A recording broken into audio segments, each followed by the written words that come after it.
नमस्कार, इन 24 न्यूज में आप सभी का स्वागत है। मैं हूं प्रदीप शर्मा। आइए एक नजर डालते हैं अब तक की 25 बड़ी खबरों पर।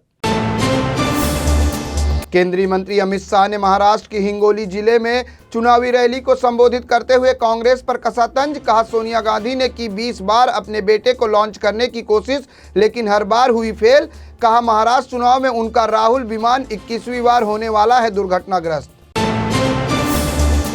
महाराष्ट्र विधानसभा चुनाव के बीच लगातार जारी है चेकिंग अभियान। मुंबई के वासी चेक नाके पर मानखुर्द पुलिस ने नाकाबंदी के दौरान एक ट्रक से 8,476 किलो चांदी की बरामद, जिसकी कीमत 80 करोड़ रुपए के है आसपास। आयकर विभाग मामले की कर रही है जांच।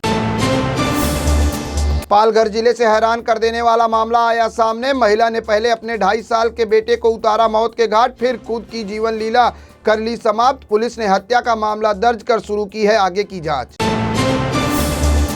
महाराष्ट्र में वोट जिहाद के नाम पर गरमाई सियासत। बीजेपी नेता किरीट सोमैया ने सज्जाद नोमानी पर वोट जिहाद का लगाया आरोप। चुनाव आयोग से की शिकायत। धार्मिक भावनाओं को आहत करने का भी लगाया आरोप। एनसीपी नेता बाबा सिद्दीकी की हत्या मामले में उनके बेटे जिशान सिद्दीकी की भले ही लॉरेंस बिश्नोई गैंग का हाथ होने से कर रहे हैं इनकार, लेकिन मुंबई पुलिस की जांच में लॉरेंस बिश्नोई गैंग से मिले हैं कुछ सबूत। हत्या के मामले में अभी तक 3 शूटर्स के साथ 2 दर्जन आरोपियों को किया गया है गिरफ्तार। पुलिस अब शुभम लोनकर और जिशान अख्तर की कर रही है तलाश। महाराष्ट्र के उप मुख्यमंत्री अजित पवार ने दिया बड़ा बयान। कहा, मैंने गद्दारी नहीं की, मैं अपनी ही पार्टी में हूं। एनसीपी का नाम और सिंबल है मेरा। महाराष्ट्र का सीएम बनूंगा या नहीं, ये वक्त बताएगा। एआईएमआईएम नेता अकबरुद्दीन ओवैसी ने पीएम नरेंद्र मोदी और सीएम आदित्यनाथ की ओर से दिए गए नारे बटेंगे तो कटेंगे और एक हैं तो सेफ हैं का दिया बयान। कहा, यह समय बांटने का नहीं बल्कि एकजुट होने का है। एक होना समाज के लिए सुरक्षा और सामूहिक शक्ति की है निशानी। शिवसेना नेता राहुल कनाल ने चुनाव आयोग और मुंबई पुलिस आयुक्त विवेक फणसलकर को चिट्ठी लिखकर अकबरुद्दीन ओवैसी के खिलाफ की शिकायत। शिवसेना नेता ने एआईएमआईएम के दोनों नेताओं ने सोलापुर में एक सार्वजनिक सभा के दौरान किए थे भड़काऊ भाषण।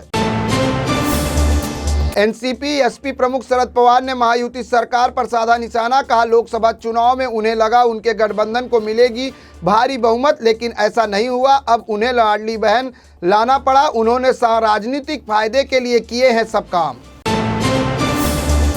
शिवसेना यूबीटी प्रमुख उद्धव ठाकरे ने पीएम नरेंद्र मोदी पर कसा तंज। कहा, क्या अब्दुल सत्तार जैसे नेताओं के लिए प्रचार करना ही बीजेपी की है संस्कृति, जिन्होंने एनसीपी सांसद सुप्रिया सूले के खिलाफ की थी अपमानजनक टिप्पणी। गुजरात की राजधानी अहमदाबाद के बोपल इलाके में बहुमंजिला आवासीय इमारत में आग लगने से 65 वर्षीय महिला की हुई मौत, 22 लोग हुए घायल। फिलहाल आग लगने के कारणों का अब तक नहीं पता चल पाया। उत्तर प्रदेश के झांसी में सरकारी मेडिकल कॉलेज में लगी आग, जिसमें 10 नवजात शिशुओं की हुई मौत। मासूम बच्चों की तलाश में रोते बिलखते नजर आए परिजन। झांसी मेडिकल कॉलेज अग्निकांड पर योगी सरकार ने आर्थिक मदद का किया ऐलान। मृतक बच्चों के परिजनों को 5-5 लाख रुपया और घायलों को 50,000 की आर्थिक मदद करेगी सरकार। उत्तर प्रदेश के बिजनौर में हुआ बड़ा हादसा। कार और टेम्पो के बीच हुई जोरदार टक्कर। हादसे में 7 लोगों की मौत। कार में सवार थे एक ही परिवार के लोग। शादी के बाद दुल्हन लेकर घर लौट रहा था परिवार। पश्चिम बंगाल की कोलकाता में टीएमसी पार्षद सुशांत घोष पर किया गया जानलेवा हमला। माल के बाहर की गई अंधाधुंध फायरिंग। गोली का निशाना चूक जाने की वजह से बाल बाल बचे टीएमसी पार्षद। घटना का वीडियो सोशल मीडिया पर हुआ वायरल। स्थानीय पुलिस मामले की कर रही है जांच। यात्रियों को लेकर भारतीय रेलवे बोर्ड हुआ सख्त। ट्रेन और रेलवे पटरियों पर रील बनाने वालों पर होगी कड़ी कार्रवाई। रेलवे बोर्ड ने सभी जोन के लिए जारी किया दिशा निर्देश। ट्रेन पटरियों पर रील बनाने वालों पर दर्ज होगा केस।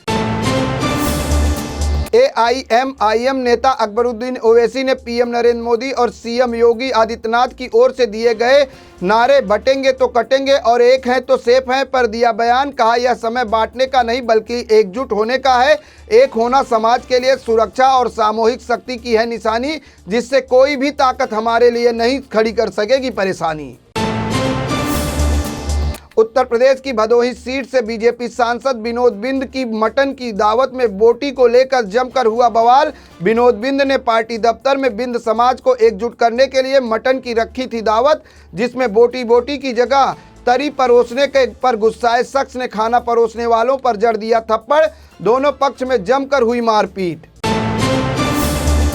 सीएम योगी के बटेंगे तो कटेंगे के बयान पर बोले पंडित धीरेन्द्र शास्त्री। कहा, हमने किसी राजनेता की बयान पर नहीं दिया है कोई जवाब, क्योंकि वह हमारा रास्ता नहीं, लेकिन सीएम योगी ने महात्मा होने के नाते अगर नारा दिया है तो बहुत अच्छा दिया है। लोगों ने इस बयान को अपनी दृष्टि से देखा है। मध्य प्रदेश हाईकोर्ट ने लिया अहम फैसला। कहा, पति द्वारा पत्नी को नौकरी छोड़ने और उसे पति की मर्जी एवं तौर तरीके से मुताबिक रहने के लिए मजबूर करना है क्रूरता। अदालत ने दलील को आधार बनाते हुए पत्नी को तलाक लेने की दी मंजूरी। इजराइल ने बेरूत के दक्षिण पूर्वी छोर पर 11 मंजिला बिल्डिंग पर रॉकेट से किया जोरदार हमला। आग की लपटों में घिर गई पूरी इमारत। आईडीएफ ने दी थी चेतावनी। इस बिल्डिंग में हिजबुल्लाह के कई लड़ाके थे मौजूद। प्रधानमंत्री नरेंद्र मोदी ने आतंकवाद पर दिया बड़ा बयान। कहा, एक समय था जब पड़ोसी देश के आतंकवादियों की हरकत की वजह से हमारे लोग अपने घर शहर में भी रहते थे असुरक्षित, लेकिन अब स्थिति बदल गई है। अब वहां के आतंकवादी ही अपने घर में नहीं है सुरक्षित। पाकिस्तान के मुजफ्फराबाद में मंझोतर इलाके में हुआ दर्दनाक हादसा। अनियंत्रित होकर खाई में गिरी वैन। हादसे में 7 लोगों की हुई मौत, 2 लोग गंभीर रूप से हुए घायल। इलाज के लिए अस्पताल में कराया गया है भर्ती। 3 देशों की 5 दिवसीय यात्रा के लिए पीएम नरेंद्र मोदी हुए रवाना। पीएम मोदी G20 शिखर सम्मेलन में भाग लेने के लिए जाएंगे ब्राजील। ब्राजील में G20 शिखर सम्मेलन के दौरान कई वैश्विक नेताओं से भी करेंगे मुलाकात। कांग्रेस अध्यक्ष मल्लिकार्जुन खड़गे ने दिया बड़ा बयान। कहा, महाराष्ट्र के किसानों के लिए भाजपा और उसकी चुराई हुई सरकार ने झूठे वादों के सिवाय कुछ नहीं किया। महाविकास अघाड़ी महाराष्ट्र के किसानों का समझती है दुख दर्द। मेरे साथ बस इतना ही। अन्य ताजा तरीन खबरों के लिए देखते रहें इन24 न्यूज। इन24 न्यूज को सोशल मीडिया के प्लेटफॉर्म यूट्यूब, इंस्टाग्राम, फेसबुक पर लाइक करना, सब्सक्राइब करना, फॉलो करना बिल्कुल न भूलें।